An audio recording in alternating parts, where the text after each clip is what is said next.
شروع اللہ کے نام سے جو بڑا مہربان اور نہایت رحم والا ہے۔ السلام علیکم، خوش آمدید YouTube channel Umaima story planet. خلیفہ اول سیدنا ابو بکر صدیق رضی اللہ تعالیٰ عنہ۔ پھر وہ وقت بھی آ گیا جب 40 سال کی عمر میں محمد رسول اللہ صلی اللہ علیہ وآلہ وسلم پر وحی نازل ہوئی اور آپ صلی اللہ علیہ وآلہ وسلم نے نبوت کا اعلان فرمایا۔ حضرت ابو بکر صدیق رضی اللہ تعالیٰ عنہ اس وقت 38 سال کے تھے، چونکہ وہ نبی کریم صلی اللہ علیہ وآلہ وسلم کی ذات مبارکہ سے بہت اچھی طرح واقف تھے۔ انہیں علم تھا کہ آپ صلی اللہ علیہ وآلہ وسلم کبھی جھوٹ نہیں بول سکتے، اس لیے انہوں نے فوراً اسلام قبول کر لیا۔ ان سے پہلے 3 افراد اسلام قبول کر چکے تھے، یعنی سیدہ خدیجہ، حضرت علی اور زید بن حارثہ رضی اللہ تعالیٰ عنہ۔ سیدہ خدیجہ رضی اللہ تعالیٰ عنہ نے عورتوں میں سب سے پہلے اسلام قبول کیا۔ حضرت علی رضی اللہ تعالیٰ عنہ آپ صلی اللہ علیہ وآلہ وسلم کے چچا زاد بھائی تھے۔ قبول اسلام کے وقت ان کی عمر محض 10 برس تھی، گویا بچوں میں سب سے پہلے اسلام قبول کرنے کا شرف حضرت علی رضی اللہ تعالیٰ عنہ کو حاصل ہوا، جبکہ زید بن حارثہ رضی اللہ تعالیٰ عنہ آپ صلی اللہ علیہ وآلہ وسلم کے خادم اور منہ بولے بیٹے تھے۔ حضرت ابو بکر صدیق رضی اللہ تعالیٰ عنہ پہلے آزاد مرد تھے جنہیں اسلام قبول کرنے کی سعادت حاصل ہوئی۔ انہیں چونکہ قریش میں ایک ممتاز حیثیت اور مقام حاصل تھا، اس لیے ان کے قبول اسلام کا معاملہ صرف انہی کی ذات تک محدود نہ رہا، بلکہ ایمان کی روشنی کا دائرہ بڑی تیزی کے ساتھ پھیلنے لگا۔ لوگ تیزی سے اسلام قبول کرنے لگے۔ نبوت کے اعلان کو تقریباً 3 سال ہو چکے تھے۔ نبی کریم صلی اللہ علیہ وآلہ وسلم نے اس عرصے میں دعوت و تبلیغ کا کام انتہائی رازداری سے سر انجام دیا۔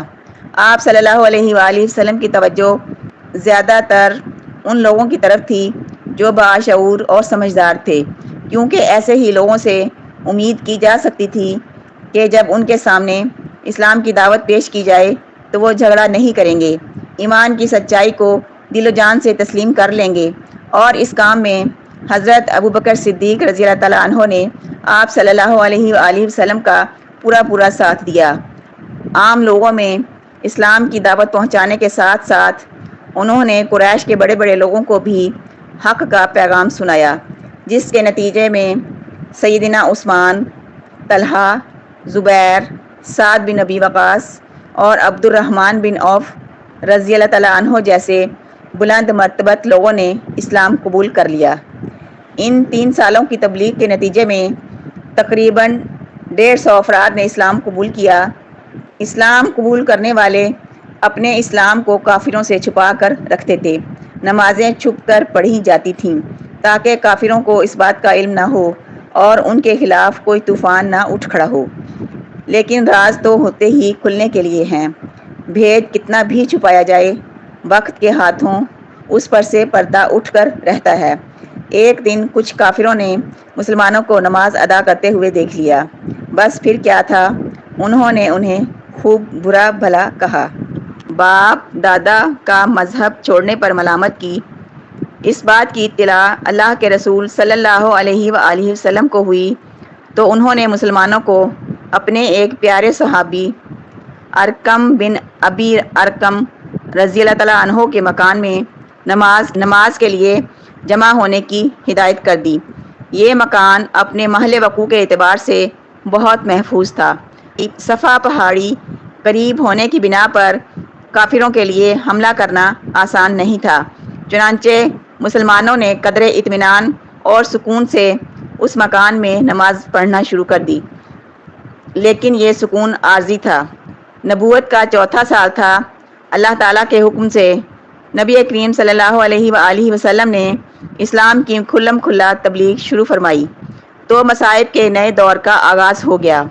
کافر سیخ پا ہو گئے، ان کا غصہ آخری حدوں کو چھونے لگا، وہ مسلمانوں کو ستانے لگے، دشمنی کے رنگ روپ بدل کر سامنے آنے لگے۔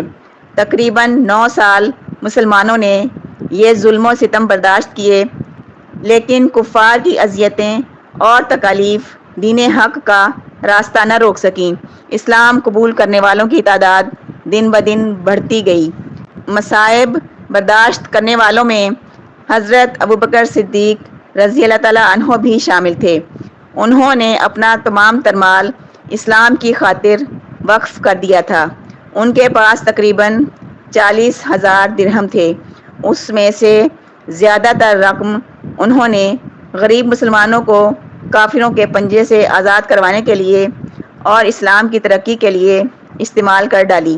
انہوں نے اپنے مال سے جن غلاموں کو آزاد کروایا ان کے نام یہ ہیں: بلال بن رباح، عامر بن فہیرہ، ام عبیس، ابو فقیہہ، نہدیہ اور ان کی بیٹی، اور بنو مومل کی لونڈی ذنیرہ رضی اللہ تعالیٰ عنہا۔ حضرت ابوبکر صدیق رضی اللہ تعالیٰ عنہ نے ان سب کو خرید کر آزاد کیا۔ آپ کے والد ابو قحافہ، جو اس وقت تک اسلام نہیں لائے تھے، بیٹے کو اس طرح دولت لٹاتے دیکھ کر بولے: بیٹا، میں دیکھ رہا ہوں کہ تم جن لوگوں کو آزاد کروانے پر پیسے خرچ کر رہے ہو وہ بہت کمزور ہیں۔ تم مضبوط لوگوں کو آزاد کراتے تو وہ تمہارے کام آتے۔ ابو بکر صدیق رضی اللہ تعالیٰ عنہ نے جواب دیا: ان غریبوں کو میں نے اپنے فائدے کے لیے نہیں، اللہ کو راضی کرنے کے لیے آزاد کرایا ہے، وہی اس کا بدلہ دے گا۔ یہ جواب سن کر ان کے والد خاموش ہو گئے۔ نتیجے میں جن لوگوں نے اسلام قبول کیا ان میں حضرت ابوبکر صدیق رضی اللہ تعالیٰ عنہ کے چچا زاد بھائی طلحہ رضی اللہ تعالیٰ عنہ بھی تھے۔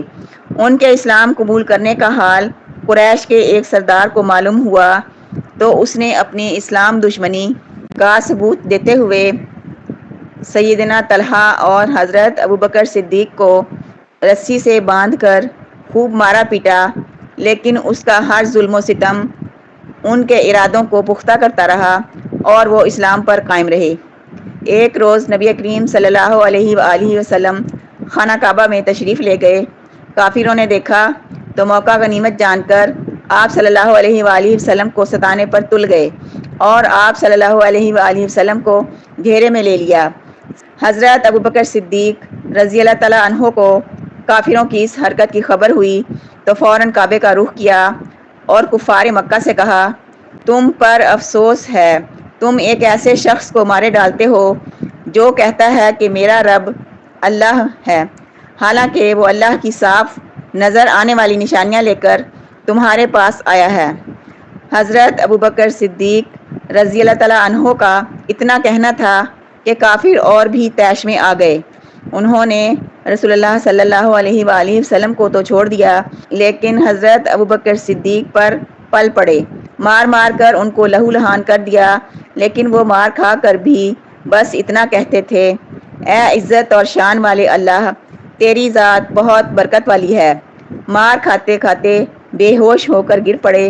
ان کے قبیلے والوں کو جب ان کا حال معلوم ہوا تو وہ دوڑے آئے اور اٹھا کر گھر لے گئے۔ سیدہ عائشہ رضی اللہ تعالیٰ عنہ فرماتی ہیں: ابا جان کو زخمی حالت میں گھر لایا گیا تو ان کی حالت یہ تھی کہ سر پر جس جگہ ہاتھ لگتا وہاں سے بال جھڑ جاتے۔ بہت دیر کے بعد انہیں ہوش آیا تو سب سے پہلے ان کے منہ سے یہ الفاظ نکلے: رسول اللہ صلی اللہ علیہ وآلہ وسلم کا کیا حال ہے؟ اس موقع پر بھی ان کے قبیلے کے کچھ ایسے لوگ بھی وہاں موجود تھے جو اسلام نہیں لائے تھے۔ انہوں نے جب ان کی زبان سے یہ الفاظ سنے تو بہت غصے میں آئے۔ یہ بات ان کی عقل و فہم سے بالاتر تھی کہ جس کی وجہ سے ان کا اتنا برا حال ہوا ہے۔ اس حالت میں خیال آیا بھی تو صرف اسی کا۔ کہنے لگے: تم پر افسوس ہے، اس حالت میں بھی محمد صلی اللہ علیہ وآلہ وسلم کا خیال نہیں چھوڑتے۔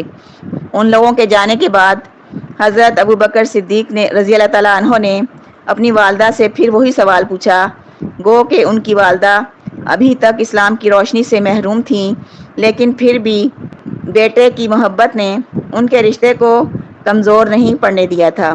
ان کی ماں نے کہا مجھے ان کا کچھ حال معلوم نہیں۔ وہ بولے جا کر خطاب کی بیٹی ام جمیل رضی اللہ تعالی عنہا سے پوچھیں۔